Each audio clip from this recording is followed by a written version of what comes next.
discussion is included. Okay. This, as you saw in your packet and all, this is over on 130 Shamrock Avenue. Yes. I think the discussion was just is it a portable carport or? Yes. Okay. That, the one question that I have, the variance is for the specific. Yes, sir, his specific use only. And one, and suppose he were to move or do whatever, then they would have to. I would suggest that you impose that as a condition, as you well know, when you rezone property or you grant a variance, you can do so with conditions attached. You know, things like you put up buffers or noise reduction measures or, you know, lighting or what have you. So what I would propose that you do, if that is a concern, you can grant a variance request subject to the condition that it is only valid for his occupation and ownership of the property. Can I say something? Yes, sir. I had a carport in my driveway, and at that time, they didn't have such a thing as variances, I would guess. Anyway, they made me take it down and put it in my backyard. So now they give me permission to put one back up there because I'm handicapped and I need that carport in front. Okay. I think what he's referring to is if you look at section 72R2, subsection 7A, customary accessory buildings or uses are permitted only in the rear yard, and I think that's what he's talking about. And so he may have had to move what he had before, but y'all can certainly grant a variance for his use of the property. The variance code section further provides that in cases of unnecessary hardship, the commission can exercise its discretion, and it's up to you to determine whether or not this is an unnecessary hardship. How do we include for his usage only? We make that part of the motion. Okay. You would move to grant the variance request to permit him to construct and maintain a temporary carport on the front of his property, but only for the period of time which he owns and or occupies the subject premises. All right. Make that as a motion. Commissioner House makes a motion. Second. Second by Commissioner Darden, I'm sorry. Commissioner Townley. Any other discussions? Yeah, Mayor. Yes, sir. With that variance, we want to make sure that we don't open up a can of worms, you know, for folks that want to Right. do that as well. So you need to be careful. I think the hardship, what we're I understand what you're Yeah. doing, but I'm just saying you need to be careful, you know, because you said one time you had one before, and now we allowed them to put one back. You know, it sounds like you're playing tic-tac-toe. Well, they said my carport before was too large. Yeah, so this one is smaller. It's 12, You saying? 16. The other one was 30, 35, I think it was 18. How does that fit in your front yard? I rode by there the other day. I rode by there too. I didn't know it was that deep. Barely, eh? But my carport in the back, that used to be in front. Okay. All right, we have a motion to second. Any other discussions? Hearing none, Madam Clerk? Commissioner Reddish, Yes. Commissioner Darden, Yes. Commissioner Harris, Yes. Commissioner Townsend. Yes. Commissioner House. Yes. Variance has been approved. Yes, sir. Thank you, sir. Yes. Thank you, sir. All right. Next thing we have the board appointments. I know we've got quite a few in our packet. If y'all want to take and table this tonight and have a chance to review them for some of the additions or corrections, I see on the ethics committee they still got it under Commissioner Johnson and Commissioner DeWitt, Commissioner Drury. So I think those particular commissioners in those districts can contact these folks about being on the ethics committee to verify that that's, still a concern, or, a one is to provide us with, being appointed on that commission, so, I would like to get that changed first before, and everyone have a chance to talk with each one of those folks in their district. The cemetery committee, I think talked with the city manager. There's not much to be doing with the committee on the cemetery anymore, is it? No, it's sold out. And, I'll get those up, and we'll keep that family, I don't know what a committee would do. Mr. Connors, do we need to do anything as far as that committee? It's part of the charter. Yes, sir. You do need a committee. As Okay. Commissioner Harris points out, it's in the charter and it's an obligation that the city has to at least have a committee. So I would respectfully suggest that you have a committee and then let the committee determine what the committee wants to do. All righty, well, you see, each district has an appointment. I'm not sure Mr. Cribble would be, Mr. Houses? Is that, I don't remember. okay? This has been a long time ago when these were appointed, so we don't know who appointed We them. actually, the fact of the matter is that with respect to the cemetery committee, it was defunct for a number of years until such time as we decided that we wanted to sell off lots up in front and try to get some more space out of the cemetery. So we appointed Mr. Cribble, who served diligently. I mean, and he oversaw all of the upgrade and upkeep and so on. And I mean, he's done a tremendous job, and I don't even know that he's actually able at this point. But if we have to have one, Yeah, it's according to, then we probably need to, so if each one of you commissioners would, look at that, because it says here, with the city manager, city clerk, and one appointed by each of the 6 commissioners. So if y'all would try to review that and see if we can have, an appointment at the next meeting.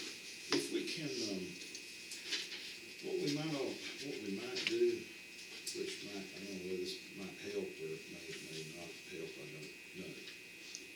But, if we can, like, the grievance committee's got expiration dates, and every one of them expire on June the 3rd, so a lot of them is already expired. If we could have that on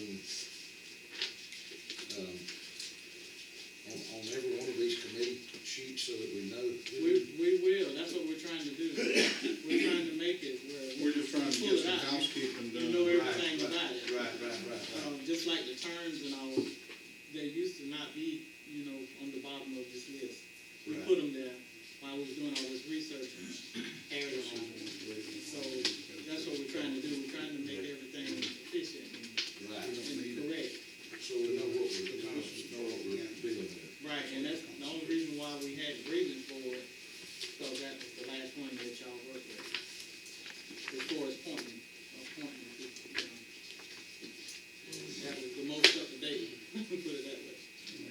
And we don't know who appointed the cemetery committee. Correct, so that's been so long ago. Well, we often, And we couldn't find it in the minutes, so I don't, probably ought to it contact probably was these appointed. folks That's correct. and see if they want to continue to serve.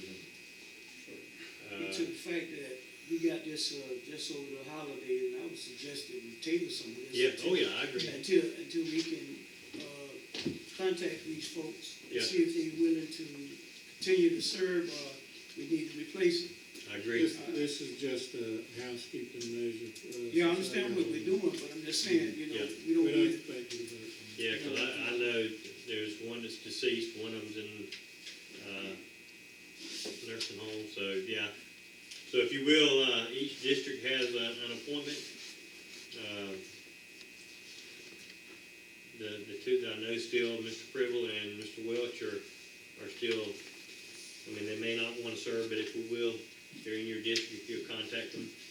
Well, but I know Paul's been on there, you know, ever since we started this thing, and like Ray hinted to, Paul may not be able to serve anymore, because he was already an elder individual when he started this thing. I don't know what his health feels now, because that been over 10 or 12 years ago.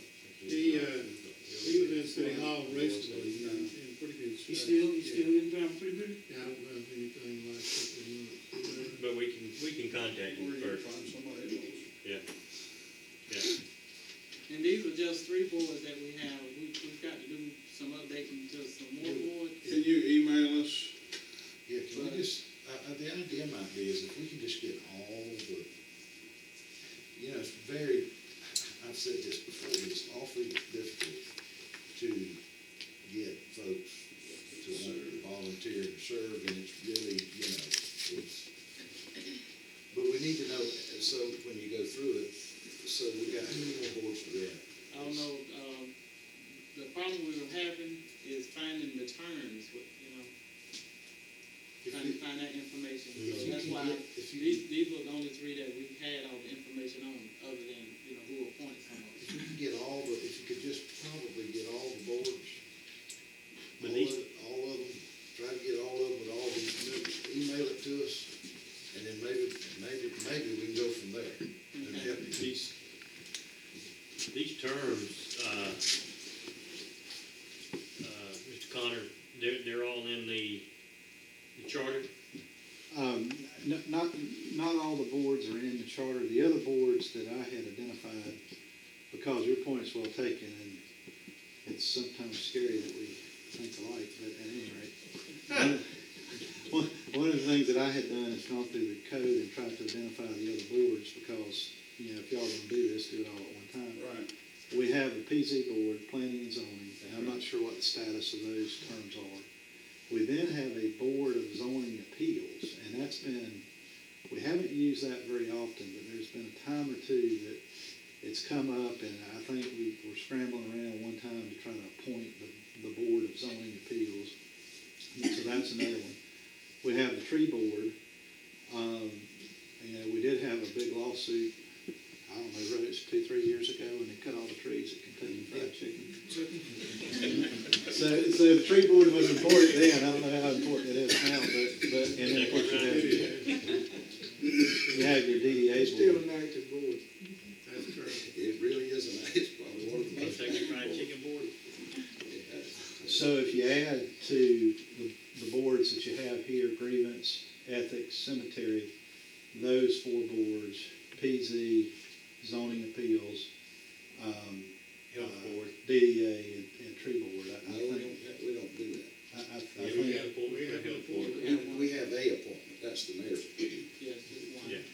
The mayor's isn't the mayor ex officio? But there's another appointment on there too. We have tourism board that we have appointed. No, the mayor, on the health board, there's one more one more appointment from the city on the health board. Miss, Was that a park? huh? Is it called it Davis? Nope, No, no, was that a park? Miss Parker. Okay. Vanessa? Was that? Was that? Okay. So she's on the board, so, and they've contacted me about that she's been unable to make the meeting, so we need to meet with her and ask her if she's still willing. I know that on the health board. And then we've got, as, Ms. Rose said, we do have the tourism board too for the appointments. And you also have an appointment to the, you actually appoint the housing authority. Yeah. I don't know how that actually worked that way, where the mayor gets to appoint all of the housing authority board, but that's the way it's. Not all of them, does No. he appointed all of them? Yes, sir. I don't know, it's outside. That's board. the way Herb That's appointed, why- Herb appointed every one of them. Well, he asked me for an appointment for my district, that we appointed anyone, and I gave him the name of the person I wanted to be on the house authority. He was. But the point I'm making is, he just did it. It wasn't like it's not like we approved it. He always He just said he did had, it. so. He Okay, did it we'll all. look into that. Well, at least he gave me that much leeway. Yeah, so let's get all these board appointments together in a packet, and Then we're about. then we'll probably, And we might want to meet a little bit Early. We might want to leave to get right. Yeah. Right, because it's probably these things are Yeah, we unanimous can have a consent work deals, session on it. What we probably like- ought to talk about it. Yeah. What I do, if you don't mind, Ms. Rose, is get us, instead of emailing it, because then when it gets there, we all gonna print it out. If we can get a list of each sheet of them and try to determine our appointment time served, so we can, and we probably gonna need a work session on this to sit down, so everybody's not trying to appoint the same person. We may need to wait until the first meeting in August to do this. Yes. We've been working on it Yeah. for 2 months, so I'm not sure we'll have it by next month. That's been a task, I'm We have to telling go you. back through all It's these. been a So task. let's table it Because till it's the so first meeting in outdated. August, give us all. It's so outdated. There's nothing showing the appointment date other than the minutes, so we'll read that through. I'm not. It's Even not, though it's pretty good reading. that's why we were just trying to do these 3 right now, and then we can work on the rest of them, you know. One Cause night it at a took time. a while to get to where we are now with these 3. It took a while. Well, the reason I say if we had them all together, there may be somebody that, the commissioners may wanna appoint that's willing to serve on a board, and you give them, say, the DDA board, and then next thing you know, oh, I forgot about the tourism board, they'd be good on that one, you know, so I think if we had them all together, you can find constituents in your If we district. just- I think if we can just get them all together, Maybe y'all can wait till we get them all together and then Okay. set up a work session. Okay. You can just Okay. do Yeah. that. Isn't that right? We won't make you and Mike work all night, so, yeah. Okay. So, I gather, looking at some of these, deals and, some of them, the terms that expired, I don't know, June, but I think we can- I'm on the ethics board, so listen. June the 3rd, I guess they're still serving at this time. Just, yeah, they're, I guess basically still serving until they're replaced. I mean, we've got some on the grievance board that came up on June Maybe the not. 3rd. The ones that's deceased may not be serving. Yeah, I think, you know, if we were to have a need for hearing, we could okay, get that fixed. okay. All right. Well, good luck, Ms. Rose, And thank you, we're gonna need it. and thank you. Micah Hill. All righty, so we're just gonna table that until we have, our city clerk was able to get all the appointments as Commissioner House requested to get all of them together. All right. Next item, executive session personnel. I have a motion to go into executive session. We put that off to the end. Jimmy? We put that off, usually we put that off to the All right. end. That way people can leave. Okay, all right. We will do that. We'll skip E. We're going to number 7, items with the city manager. A couple things, me and the county administrator have been working on, as you know, gas purchasing and mechanic shop, combining of each.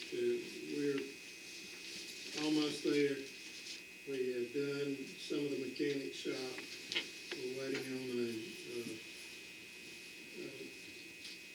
description from the county attorney that they would approve to present to y'all to do the final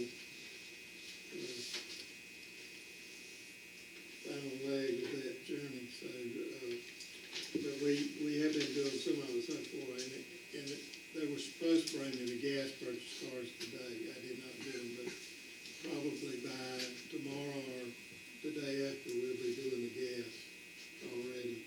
And we got a few kinks to work out on the mechanic shop. And one thing that the county has requested that you guys need to know and we need to discuss is they want ownership of the building that EMS is in now. They occupy half of that building and the other is occupied by, what's the name? Concerted Services. So they rent that out to them, don't they? It's not a rental. They run Concerted Services. They hold a contract with Concerted Services. So that really and truthfully is already there. They manage it. They manage it totally. So the common sense approach is to let them do it. What they wanna do is they wanna swap out cost of mechanics for a period of time for what they feel that building is worth. We looked it up, it's valued, if you take it, it has the water tanks out back, also in that description on the property, but if you take those out, the building is valued, and this value comes from the tax assessor's office, a little over $200,000. And he said, when Luther and I talked, he said he would be glad to defer any payment that we had to make to them for mechanics or mechanic shop for a period of time to exhaust all of that, if y'all are willing to do it. I think it's a good idea. They want to do some work on the EMS building, and they don't want to work on our building. So I think in the idea of cooperation, I think it's a good thing for us to do. Do we, the one point that, that you brought up that we hadn't discussed, I guess, would we ever need any of that property for any expansion of the water? Or, No, this is pretty much the building and the yard only. It does not encroach on the water tank at all, and we shouldn't encroach any more than what we're doing because of the actual physical building. So, I will look at that really close. Don and I can go over and see exactly what they have drawn out, and get with Dan also, and discuss that point. But this is not something you need to vote on tonight, that's something you need to know about. This is something they're wanting to do. We've had really good cooperation with them so far. There's one point brought up last night in the meeting, and the mayor and I was at that meeting. There's some question about whether they're gonna charge us to put, inert materials in their landfill. And I don't really think the county administrator meant it like he said it, but he made the point that we're not gonna let anybody put anything out there free. I think he's talking about the public. But our compact that we have with them, some of us went over to the meeting, but the city would be allowed to dump their inert materials in there free of charge. I'm trying to find that in the minutes of their meeting, and I haven't so far, but. From now on. Mhm. Yeah.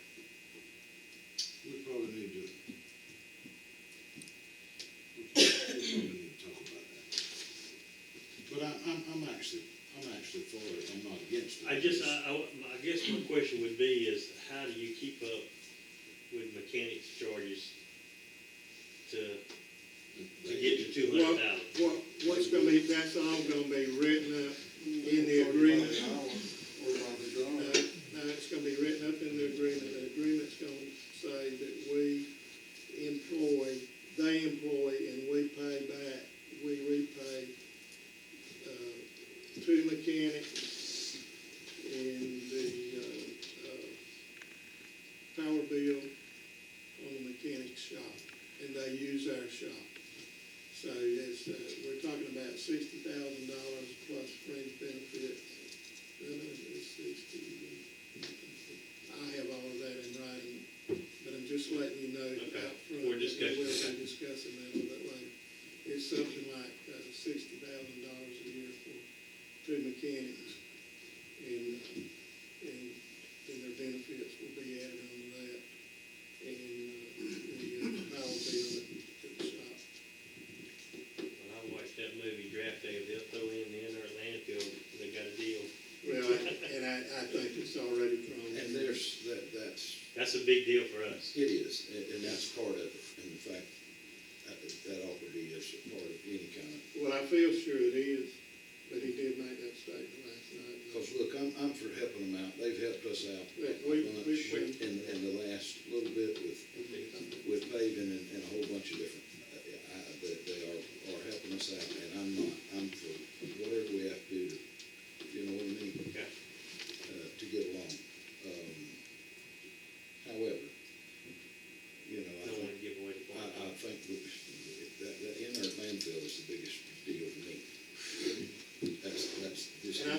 just the biggest issue that ought to be a part of anything that we do. So that's just a discussion between, Mr. Dill and Mr. Smart right now, so if anybody has any questions or concerns, please get with them and let's move forward with this discussion on those two pieces of property, or that piece of property and the assistance with the mechanic shop.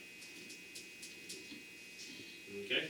And I got one other thing, we've been, we're trying to address some issues with the cat problem, and I'm gonna let Chief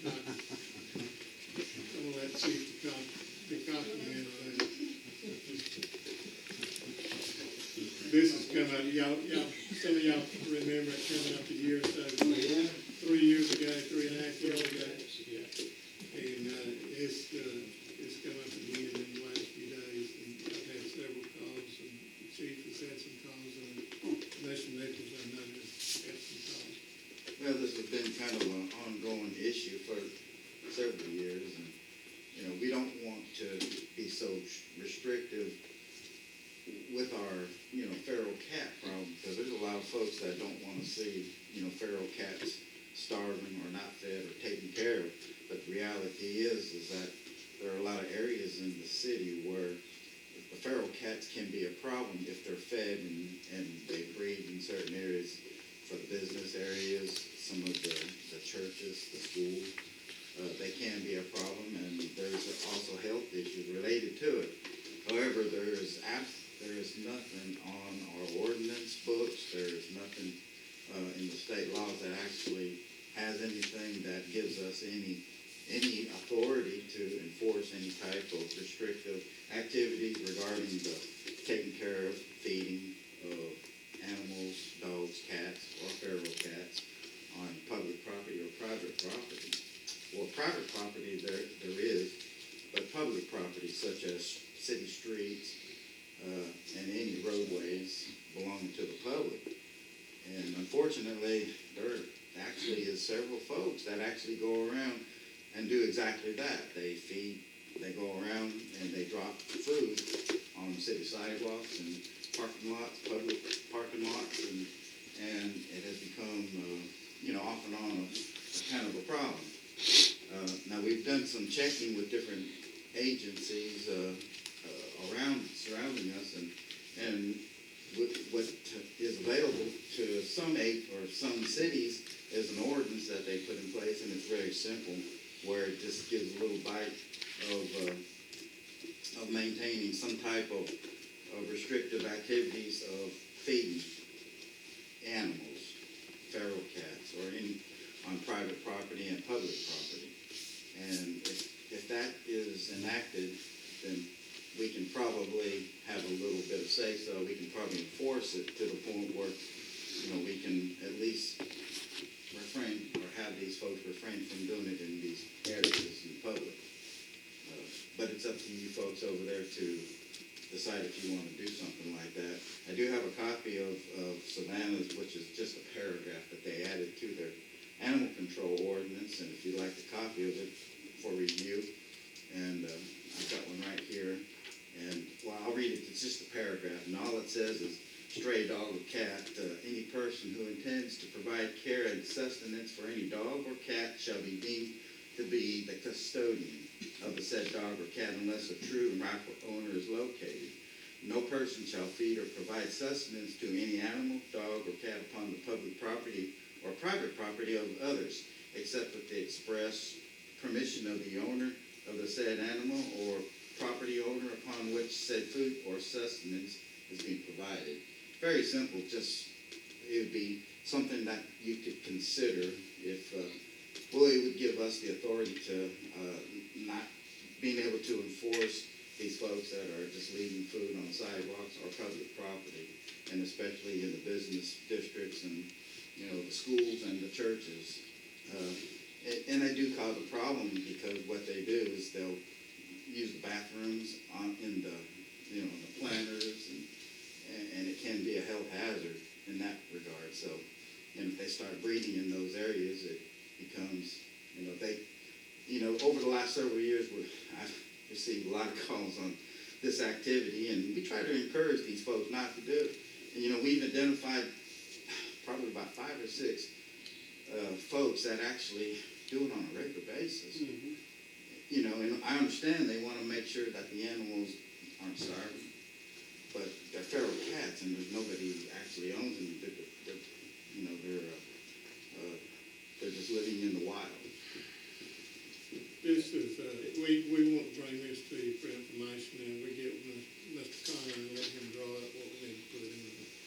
But this occurred in the last day or so, and Glenn and I talked about it today, and I just asked him to come share with y'all what he needs to try to get the law enforcement, so. Have we contacted ARC, or has ARC been contacted about taking in these feral cats, or being able to catch them is the hardest part?